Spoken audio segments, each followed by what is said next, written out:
Congratulations on the purchase of your Tennant Model 6600 power sweeper. Not only will this machine perform well the day you receive it, but for a long time thereafter. This video is presented in 6 sections: controls and instrumentation, pre-operational checks, sweeping with the machine, emptying and cleaning the machine, post-operational checks, and inspecting the brushes and the dust control filter. Prior to operating the machine, you should understand how the machine operates, the control functions, and its instrumentation. It is the operator's responsibility to fully understand the operation of the machine and to adhere to all safety-related issues as addressed in the operator's manual. Before operating the machine, refer to the operator's manual for complete instructions on how to safely operate the machine. The ignition switch is on the right side of the dash panel. Turn it clockwise to start the engine, and then turn it to the run position. To stop the engine, turn the key counterclockwise to the off position. If the machine is equipped with a diesel engine, turn the ignition key counterclockwise for approximately 10 to 15 seconds. Then turn the ignition key clockwise until the engine starts. Once the engine has started, return the key to the run position.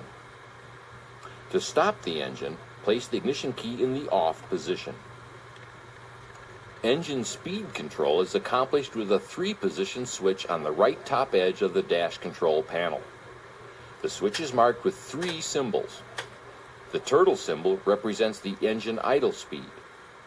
The rabbit 1 symbol represents normal sweeping engine speed, and the rabbit 2 symbol represents the high engine speed setting that you use when sweeping light litter, like leaves and light paper.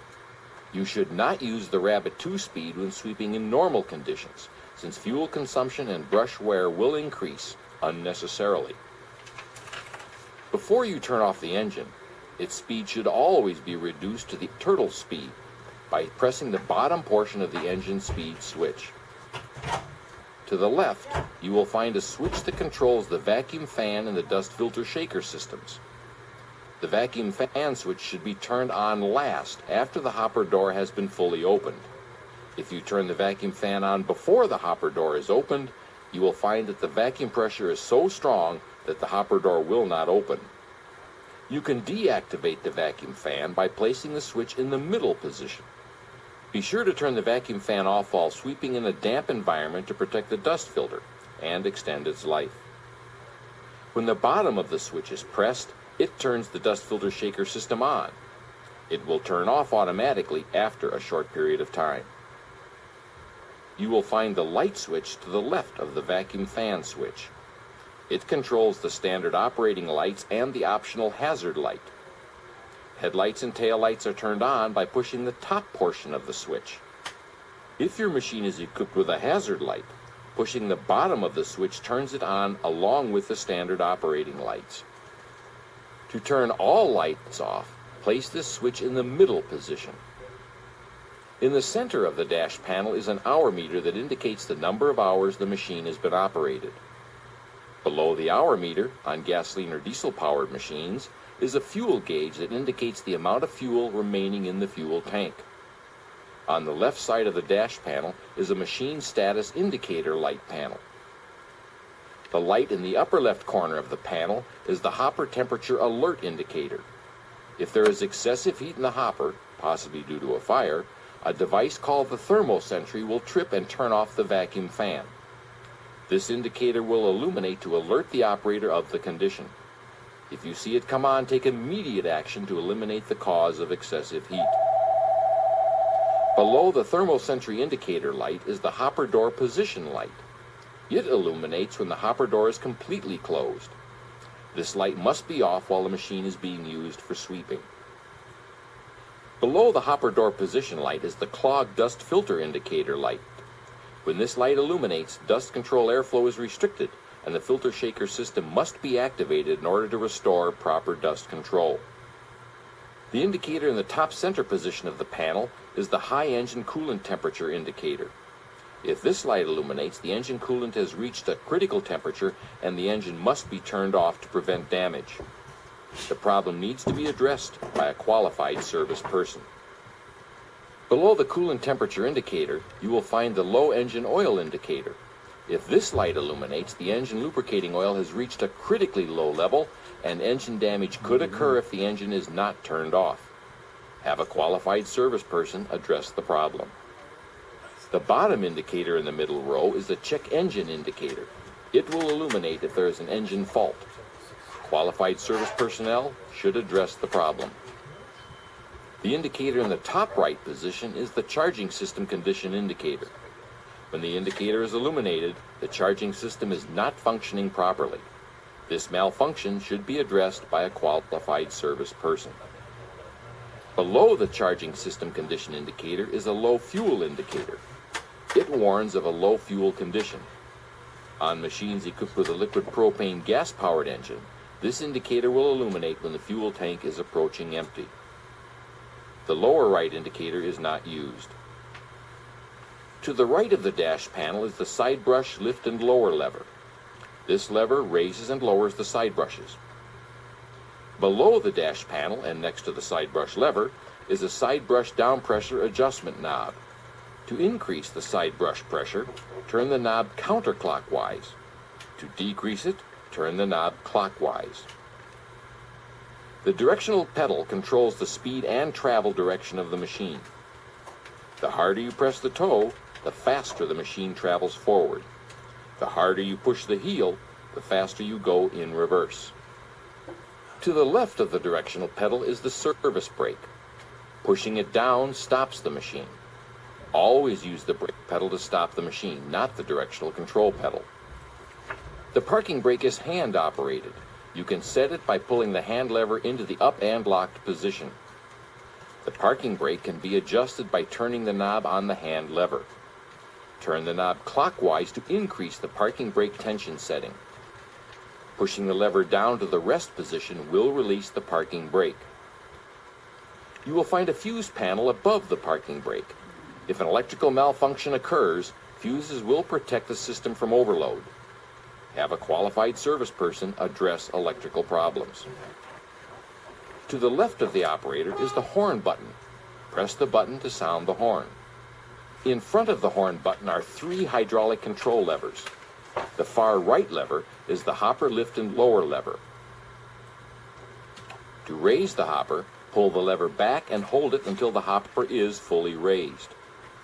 To lower the hopper, push the lever forward and hold it until the hopper is fully lowered. When this lever is in the middle position, the hopper will stop moving at the height selected. Anytime you will be working around the machine with the hopper raised, the safety arm must be deployed and the parking brake set to on. To the left of the hopper lift and lower lever is the hopper door control lever. Push this lever forward to the locked position to open the hopper door to the normal sweeping position. Pull it backward and hold it to close the hopper door. To the left of the hopper door control lever is the brush on and off lever.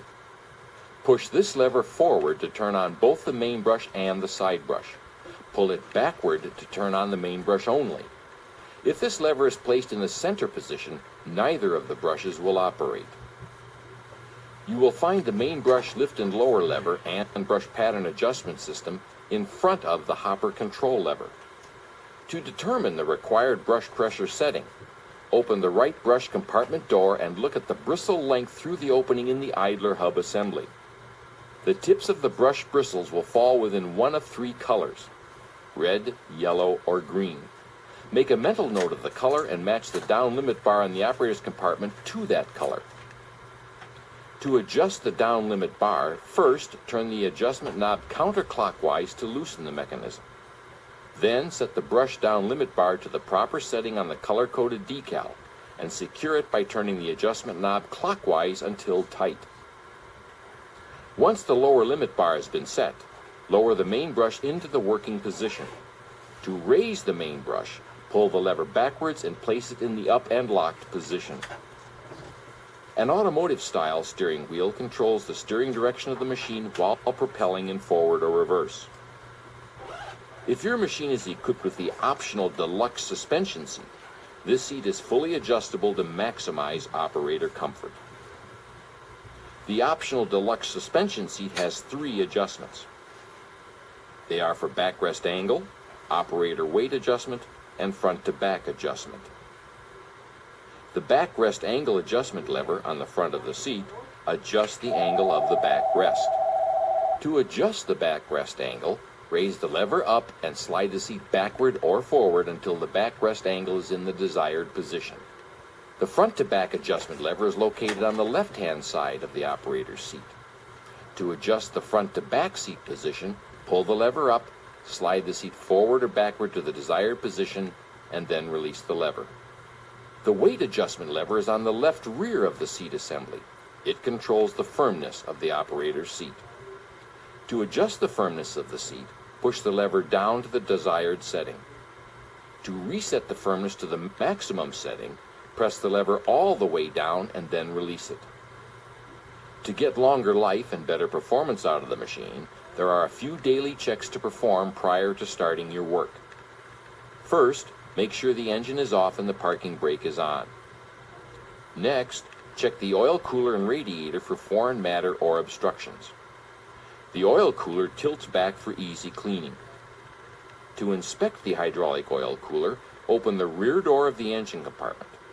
Unlatch the oil cooler retainer on top of the cooler and tilt the oil cooler back to inspect the cooler and radiator fins. Once inspected and cleaned, secure the cooler retainer latch and close the rear engine compartment door. Check the hydraulic fluid level in the hydraulic reservoir with the hopper in the down position and add the proper amount of approved hydraulic oil as required. Check the engine oil level and add the proper amount of approved oil as required. Check the fuel level to confirm you have enough fuel to complete your sweeping assignment. Check the radiator coolant level. If the coolant level is low, add the proper amount of approved coolant as required.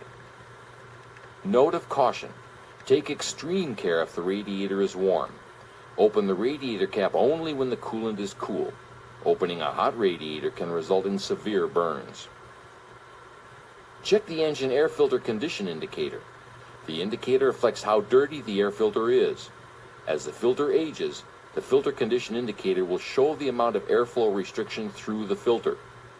The filter should only be serviced when the indicator window marked "Service when red" is red. Check the skirts and seals for tears and cuts. Check the condition and adjustment of the sweeping brushes.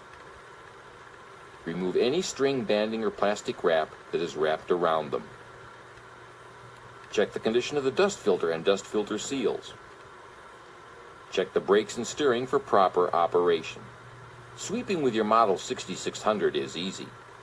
Get into the driver's seat, start the engine, and press the engine speed switch to the middle position, Rabbit 1. Open the hopper door by moving the hopper door lever forward to the lock position. Turn on the sweeping brushes as needed by moving the brush control lever forward or backward. Lower the brushes and turn the vacuum fan on by pressing the top of the vacuum fan shaker switch. Release the parking brake. Propel the machine and sweep at about 3 miles per hour or 5 kilometers per hour for the best sweeping results. To stop sweeping, turn off the vacuum fan by pressing the bottom of the vacuum fan shaker switch. The dust filter shaker system will run and turn off automatically after a short period of time. Turn off and raise the sweeping brushes and close the hopper door. After you have finished sweeping, it is important to clean the machine properly so you get the best performance and life out of your machine. To clean the sweeping systems,